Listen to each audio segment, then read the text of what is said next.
একটি গ্রামে এক ছেলে বাস করত, যার নাম ছিল তমাল।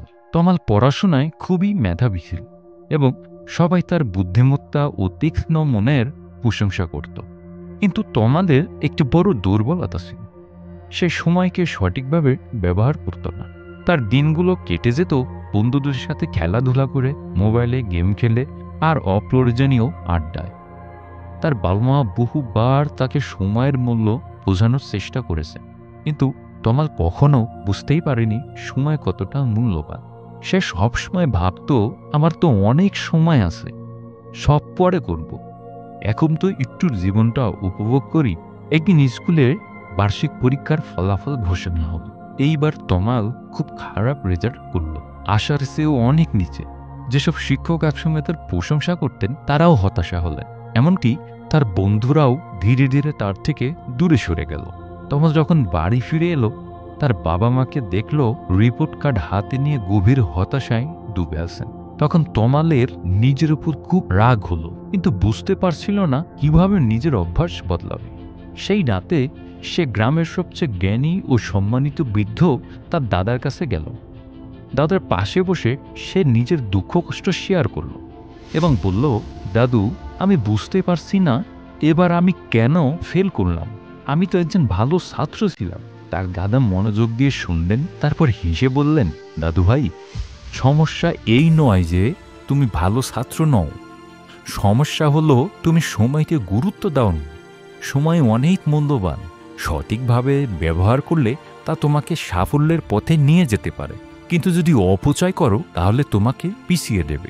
তমাল বুঝতে না পেরে জিজ্ঞাসা করলো, কিন্তু দাদু, আমার তো অনেক সময় থাকে, তাই না? আমি পরেও তো সময় ব্যবহার করতে পারি। দাদা তখন গভীর হয়ে বললেন, না দাদু ভাই, সময় হলো নদীর প্রবাহমান পানির মতো, একবার চলে গেলে আর ফিরে আসে না। আমি তোমাকে একটা গল্প বলি যা তোমাকে সময়ের গুরুত্ব বোঝাতে সাহায্য করবে। অনেক বছর আগে এক শক্তিশালী রাজা ছিলেন, তার নাম ছিল প্রতাপ সাহা। তার প্রচুর ধন সম্পদ ছিল, বিশাল প্রাসাদ আর অসংখ্য চাকরবাক। কিন্তু রাজা সময় নষ্ট করার অভ্যাসে ডুবেছিল। তিনি দেরি করে ঘুম থেকে উঠতেন, বন্ধু বান্ধবদের সাথে সময় কাটাতেন, রাজকীয় কাজ পিছিয়ে দিতেন, এই বলে যে কালকে করব। একদিন এক সাধু রাজদরবারে এলেন।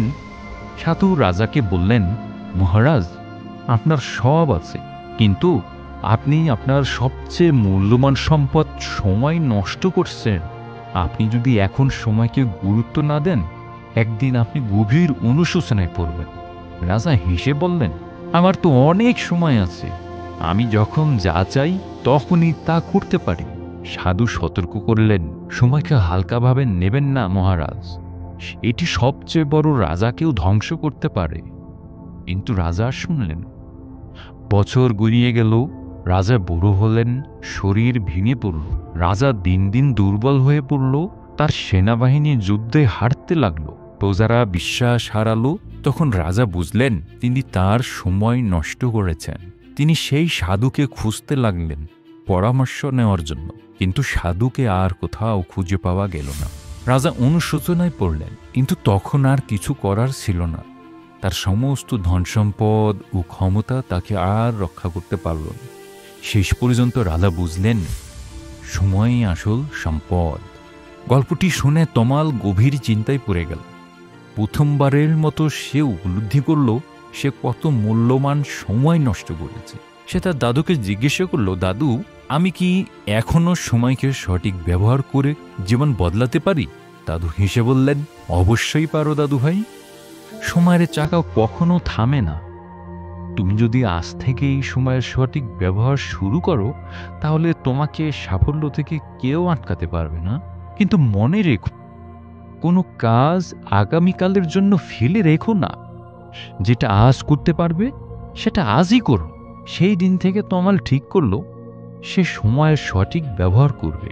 সে একটি দৈনন্দিন রুটিন তৈরি করলো, প্রতিটি কাজের জন্য নির্দিষ্ট সময় নির্ধারণ করলো।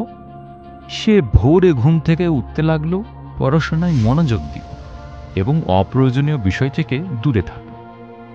ধীরে ধীরে সে তার প্রচেষ্টার ফল দেখতে পেল।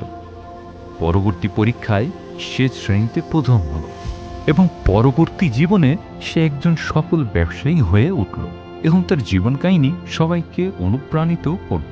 প্রিয় বন্ধুরা, এই গল্প আমাদের যা শেখায়, সময়কে সঠিকভাবে ব্যবহার করাই সাফল্যের আসল চাবিকাঠি।